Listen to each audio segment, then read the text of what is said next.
Axis bank આજે ખાસ ફોકસમાં રહેશે, કારણ કે જે રીતે નંબર્સ આ બેંકના આપણને આવતા જોઈ રહ્યા છે તો સારા પરિણામ આવ્યા છે બેંક દ્વારા.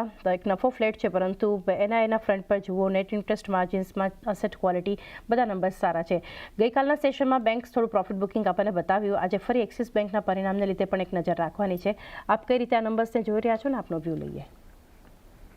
તો મારા ખ્યાલથી વિત્તીય ક્ષેત્રના પરિણામો સારા આવે એવી ટિપ્પણી આપણે પરિણામ શરૂ થયા આવવાના એને પહેલાં કરેલી, અને મેં એ બી કીધેલું છે ચાંદની આપણા ચેનલ CNBC બજાર પર કે તમારા પોર્ટફોલિયોનો એક બહુ જ મહત્વનો અંગ વિત્તીય ક્ષેત્રને હોવો જોઈએ, કારણ કે આવનારા સમયમાં આ જે સુધાર આપણે પરિણામોમાં જોઈ રહ્યા છે એ નિરંતર તમને આવતા પરિણામોમાં અહીંયાથી બી વધારે સુધાર થતા દેખાશે.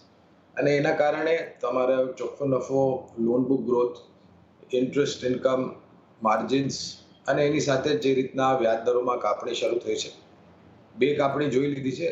આ વર્ષે ડિસેમ્બર 2025 સુધી કદાચ મોંઘવારીની દર નિયંત્રણમાં રહેશે તો હજુ 2 કાપણી 25 બેઝિસ પોઈન્ટની જોવા મળે એવું અનુમાન છે અમારું. અને એવી પરિસ્થિતિમાં તમારી વિત્તીય ક્ષેત્રના જે પરિણામમાં સુધાર, જેમ તમે કીધું, અને આપણે માત્ર એક્સિસ બેંક નહીં, તમે બાકી અન્ય જે દિગ્ગજ બેંકોના પરિણામ આવ્યા, HDFC બેંક, ICICI બેંક, ત્યાં આગળ બી આપણે સુધાર જોયેલું એસેટ ક્વોલિટીમાં. નેટ ગ્રોસ પર પ્રોવિઝનિંગ્સમાં આપણે નીચલી સપાટી જોઈ છે. કાસા રેશિયો સારા છે, એડવાન્સીસ ડિપોઝિટના આંકડાઓ સારા છે. લોન બુક ગ્રોથ, ઋણની માંગ જે આપણે કહીએ ચાંદની, એ આવનારા ભવિષ્યમાં ઉપર રહેશે એની સંભાવના પૂરેપૂરી લાગે છે. અને પાયાના મતે અનિવાર્ય રહેશે ડિસ્ક્લોઝર આપવું કે ત્રણેય દિગ્ગજ મોટી બેંકોમાં ખરીદારીની ભલામણ છે, HDFC, ICICI, એક્સિસ, અને એની સાથે જ કોટક મહિન્દ્રા અને ઇન્ડસઇન્ડ બેંક.